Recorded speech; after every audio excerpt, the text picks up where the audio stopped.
मैंने तकरीर किया था, अभी पॉडकास्ट किया था। तो पॉडकास्ट के बाद मेरे बेटे ने बोला, अब्बा आपने क्या किया, क्या कहा मैंने? तो इलाम में अल्लाह की तरफ से मदद आती, मैंने गलती से क्या अल्लाह के रसूल की तरफ से मदद। और मैं होता है ना स्लिप ऑफ द टंग, क्या कहते हैं, सबकत लिसान, स्लिप ऑफ द लिसान, करेक्ट, तो स्लिप ऑफ द टंग। तो मेरे बेटे बोला, माशाल्लाह अब्बा किसे पकड़ाने भी तक के 5 मिलियन लोग ने देख लिया, कितने पकड़ाने, कोई भी बोलेगा स्लिप ऑफ द टंग है। इनाम तो अल्लाह की तरफ से आता है ना, तो अभी उर्दू में, और उर्दू में ज्यादा स्लिप ऑफ द टंग होता है। तो मैंने कहा कि मुझे जवाब पता नहीं, अल्लाह की मदद आती है, अल्लाह के रसूल की मदद, अल्लाह के बदले अल्लाह के रसूल कहते हैं। तो उसके ऊपर सोशल मीडिया में कल से जंग चढ़ गई, पाकिस्तान में तो आम है ना पकड़ना, तो उसके ऊपर डिबेट शुरू। अभी मैं इतने बार तकरीर करता हूँ, अगर ऐसी कोई मिस्टेक निकालता है जानबूझ के, बिल्कुल गलत है। क्यों? वो बाकी लेक्चर देख चुका है मेरे, कि कभी मैंने कहा, अगर 10 बार मैंने कहा कि अल्लाह की मदद, तो एक बार अल्लाह के रसूल बोल दिया मैंने, तो क़यामत आ गई, उसको पकड़ के।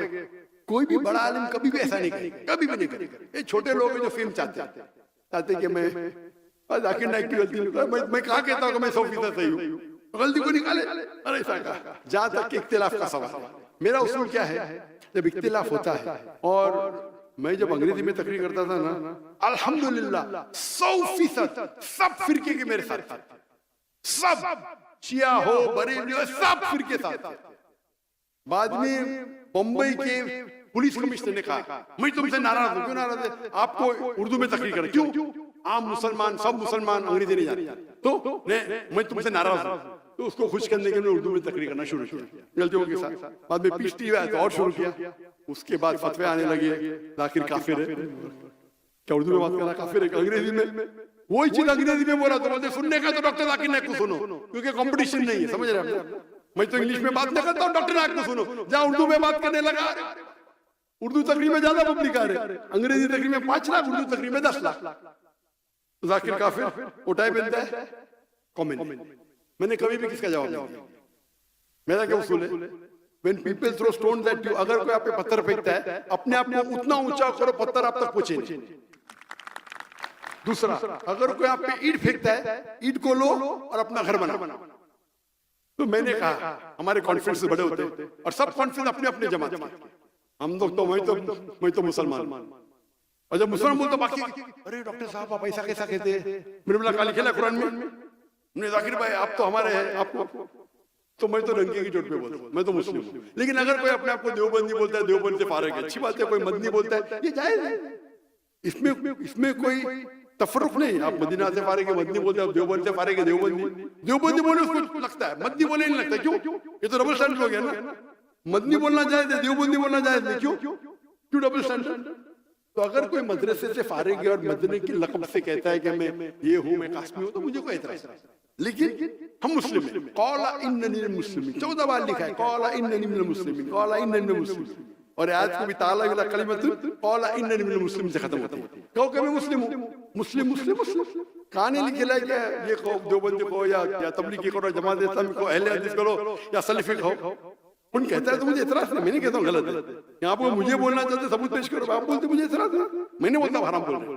तो मैंने क्या किया, जब हमारा जलसा होता है तो हम तो माशाल्लाह आओ, तो लोग बोलने, अरे वो मुफ्ती तुमको तुम्हारे खिलाफ पब्लिक में बात करता है, तुम उसको बुलाते। तो मैं कहा मेरे दोस्त से, मैं कुरान में कहा लिखेला कि डॉक्टर जाकिर नाइक के खिलाफ बात की तो आप जन्नत में नहीं जाएंगे? लिखे कोई हदीस में लिखेला है कि डॉक्टर जाकिर नाइक के खिलाफ बात की जन्नत में जाएंगे? तो मैं तो कुछ हराम कर रहा हूँ। आप अल्लाह और अल्लाह के रसूल के फहम बात करो, आप मेरे स्टेज पे आ सकते हैं, मेरा उसूल है। उसके बाद स्टेज पे मेरे स्टेज से मुझे गाली, नो प्रॉब्लम। फिर वो मेरे दोस्त बन जाते हैं, वो जाकिर भाई क्या महान है। एनीवे मैं पॉलिटिक्स में खड़े नहीं होता, मैं पॉलिटिक्स नहीं करता। तो उसूल है कि आप अल्लाह और अल्लाह की रज़ामंदी के लिए करो। ये जितने भी है लोग क्या करते हैं, अपने आप को हमेशा मैं ही सही, तो कोई फतवा देते, मैं क्या बोलता हूँ, मैं भी सही, मैं ही सही, आई एम ओनली राइट। मैं बोलता हूँ मैं भी सही, आई एम ऑल्सो राइट, दोनों में फर्क है। तो ये जो बोलते हैं मैं ही सही, अरे मैं बोलूंगा दावत ऐसा ही करना चाहिए, आपको बाइबल मेमोराइज करना चाहिए, नहीं तो जहन्नम में। ये एक तरीका है, जरूरी थोड़ी आप दावत करने के लिए आपको बाइबल याद करना चाहिए, एक तरीका है। आप नहीं करके फिर भी दावत दे सकते हैं, हर आदमी तो जायज बाइबल, एक तरीका है। नहीं बाइबल को कोट करना हराम है, वो फिर हमको उसको रिप्लाई करने पड़ता है, तो हमको भी हदीस पढ़ने पड़ता है, रिप्लाई करते हैं। तो इख्तिलाफ छोटी छोटी बात पे होना ही नहीं चाहिए। अगर आप रिसर्च किए, इसीलिए मुझे डॉक्टर इसार अहमद साहब वो आए थे माशाल्लाह हमारे मेरे वालिद थे शाफी, तो पहले शाफी से हमने सीखी नमाज, बाद में हनफी के माशाल्लाह उलमा से किए, फिर सल्फी के, फिर मलकी के, सब के माशाल्लाह। तो मुझे तो पूरा ऑलराउंडर है माशाल्लाह, और अभी भी मिलते रहता हूँ, सब लोग की इज्जत करता हूँ अपने अपने जगह। तो डॉक्टर इसार अहमद साहब जब मुझे मिले तो मैं नमाज पढ़ते देखा उनको, तो रफादन कर रहे थे। डॉक्टर साहब आप रफादन कर रहे? बोलते हाँ बेटा क्यों? बोलते लेकिन आप हनफी हैं? बोलते हैं मैं तो हनफी हूँ, मैं फिक्र में एक्सपर्ट नहीं हूँ। हाँ मैं हनफी हूँ, जो माँ बाप सिखा मैं हनफी हूँ, लेकिन कुछ चीज पे तहकीक की, तो इस पे मैं तहकीक कुछ चीज तो मुझे इत्मीनान है, लेकिन मैं बाहर फतवा नहीं दूंगा। इसको बोलते बड़ा उसका मतलब थोड़ी क्या मैं वो सही तो सब लोग वैसे करें, उनके देखिए।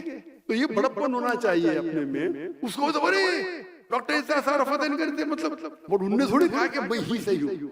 ये भी एक तरीका है, दोनों तरीके सही है। ये मेरे नजदीक अफजल है, ठीक है, इसके नजदीक हाथ रखना अफजल है। कोई हदीस में तो नहीं हाथ नीचे रखो तो नमाज देंगे, अब रफादन की नमाज देंगे, ठीक है, अफजलात की बात है भाई। अगर 1000 पॉइंट में किसको 2 पॉइंट ज्यादा 2 पॉइंट कम, तो भी आप सब 90 के ऊपर ही है ना भाई। नमाज तो पढ़ो पहले, नमाज में पढ़ेंगे और डिस्कशन करेंगे भाई रफादन करना चाहिए। नमाज पढ़ो, मस्जिद में पढ़ो, इस पर डिस्कशन करो ना। मैं तो समझता हूँ मस्जिद में पढ़ी उसके अंदर इख्तिलाफ का फर्ज ऐन है, ये फर्ज किफाया है, उस पर डिस्कशन नहीं करूंगा, लेकिन और करीब लेके जाओ अल्लाह के ना। तो जब इख्तिलाफ हो रहा है हमें इख्तिलाफ को बढ़ावा नहीं देना चाहिए। और वो अगर गाली देता है देने दो, क्या फर्क। अपने आप को इतना ऊंचा बनाओ।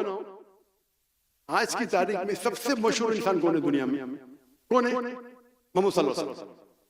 आज की तारीख में सबसे मशहूर इंसान पूरे दुनिया में मोहम्मद सल्लल्लाहु अलैहि वसल्लम। सबसे ज्यादा दुश्मन किसके? मोहम्मद सल्लल्लाहु अलैहि वसल्लम। ये सही बात है। कुरान की आयत है कि हम एक दुश्मन रखेंगे रसूल के लिए। कुरान की आयत है भाई। तो मैं कहता हूं अरुण शोरी, तू कुरान को सही साबित कर रहा है और बहुत जाता है। क्यों? कुरान में लिखे तेरे बारे में। अगर सब दुश्मन बोलेंगे 1 साल के लिए कोई भी अल्लाह के रसूल का दुश्मन है, तो कुरान गलत। कुरान को गलत साबित करना बहुत आसान है। सब लोग दुश्मन मिलके बोले 1 साल तक हम कुरान को अटैक नहीं करेंगे, हम अल्लाह के रसूल को अटैक नहीं करेंगे, तो कुरान गलत साबित हो जाएगा। हाँ कि नहीं? ये ओपन चैलेंज है अल्लाह का। अल्लाह ने जब कहा अबू लहब वो जलेंगे आग में, वो झूठ बोलते थे अल्लाह के रसूल के खिलाफ, झूठ बोलते थे। उसने क्या बोला? सफेद काला, काला सफेद, इतने झूठ बोलते थे। जब ये आयत नाजिल हुई, उनको सिर्फ ये कहना चाहिए कि मैं मुस्लिम हूँ, या झूठ मूठ बोलना चाहता था ला इलाहा इल्लल्लाह मोहम्मद रसूलुल्लाह, और कुरान गलत साबित हो जाता था। एकदम इजी, लाख झूठ बोले और एक झूठ बोलो, लेकिन नहीं बोले, क्योंकि अल्लाह जानते हैं। अगर कुरान में लिखा हुआ है कि यहूद कभी भी मौत की दावत नहीं देंगे अपने आप को, क्योंकि मौत से वो मोहब्बत नहीं करते। आज के यहूद सब एक आध की बात नहीं हो रही, एवरेज। मैं बोलता हूँ सब यहूद एक साथ में हो जाओ और बोलो हम मौत के लिए तैयार है, मुमकिन ही नहीं है। तो कुरान में ऐसे फॉल्सिफिकेशन टेस्ट में तकरीर दिया क्या कुरान अल्लाह का कलाम है, उसमें कैटेगरी दिया फॉल्सिफिकेशन टेस्ट। आपको कुरान को गलत साबित करना है, अल्लाह ने आपको चैलेंज दिया। एक सूरा पेश करो मिसाल के तौर पे, मिस्ली सूरह बकरा सूरा नंबर 2 आयत नंबर 23 और 24। तो फॉल्सिफिकेशन टेस्ट। तो इसी तरीके से हम क्या करना चाहिए? कोई अगर खिलाफ बात करता है, आपको जवाब देने का जवाब देने की नाम मत लो, उसका नाम लेने की जरूरत नहीं। अगर कोई आपको इल्जाम लगा, आपको क्लेरिफाई करने का, नाम मत लो। और नाम लेंगे तो आप तो बोलेंगे तो 4 गाली देंगे, 5 गाली तो चलते रहेगा। मिसाल के तौर पे मैं तो अभी मेरे बेटे ने मुझे वो इंटरव्यू के फौरन बोले 2 दिन बाद, अब्बा मिस्टेक हो गई। मैं तो देखा ही नहीं इंटरव्यू, सुना ही नहीं, दिया अब्बा अपनी गलती की, मैंने गलती किया, अभी उसको थोड़ी बोलूंगा निकाल के सही कर। हम लोग कैरेक्टर चेक करते, तो किसने पकड़ा नहीं, मेरे बेटे ने बोला अभी हो सकता है 2 हफ्ते बाद किसने पकड़ा, पकड़ के उसको खींचतान कर रहा है। तो कोई भी इंसान जिसके पास इल्म है, तो डॉक्टर जाकिर नाइक की कैसेट सुना है, वो जानता है। तो जहां तक कि जितना भी तनाव है, तो कोशिश करो कि आप आपस में गुफ्तगू करें, और जो यकसा उसके ऊपर जो आपको लगता है बहुत खिलाफ है, तो उस मौजू को सेट करो, उस मौजू को छेड़ने की जरूरत ही नहीं।